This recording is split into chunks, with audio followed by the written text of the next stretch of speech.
नाम डॉक्टर जयपाल छाबड़िया है। मैं मेंबर हूँ नेशनल कमीशन फॉर माइनॉरिटीज़ का।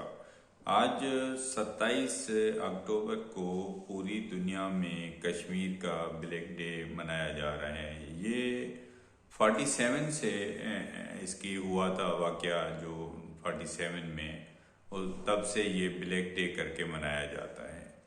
और मैं समझता हूँ कि जो कश्मीर का इशू है, एक ऐसा इशू है जो हिंदुस्तान पाकिस्तान में बिलियंस रुपए हम दोनों मुल्कों के इस पे लग जाते हैं और ये मसला अभी तक हल नहीं हो पाया है, जो यूनाइटेड नेशंस के डिसीशंस के मुताबिक ये हल होना चाहिए।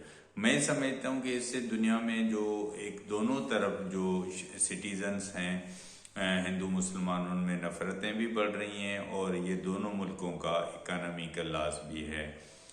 हमारे फाउंडर जो कायदे-ए-आज़म मोहम्मद अली जिन्ना थे, वो बहुत विजन रखने वाले एक हमारे लीडर थे, और उन्होंने जब ये पहली जंग लगी थी हिंदुस्तान पाकिस्तान की जो 48 में, तो उन्होंने कश्मीर कमेटी का चेयरमैन एक हिंदू जोगेंद्र नाथ मंडल को बनाया था।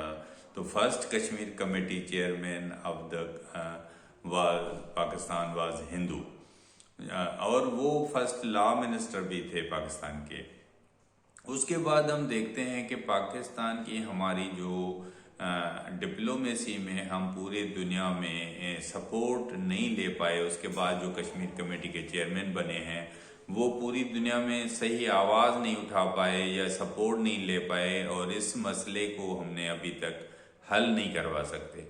तो मैंने ये एक सजेशन है जो मैं मिनाटी अपनी कमीशन में भी ये रखा था कि Pakistan Kashmir committee chairman should be Hindu, and that opportunity should be given to me. I can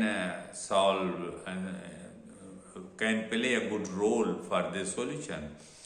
और उसमें जो कश्मीर कमेटी का चेयरमैन है, मैं समझता हूँ कि पाकिस्तान में एक हिंदू को बनाया जाए, और जैसे कायदे-ए-आज़म का अभियान था।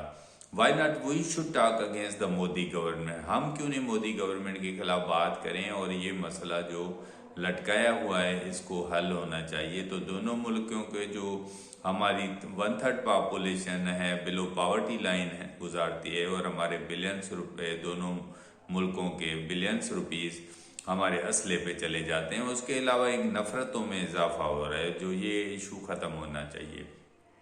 तो मैं समझता हूँ हमारी गवर्नमेंट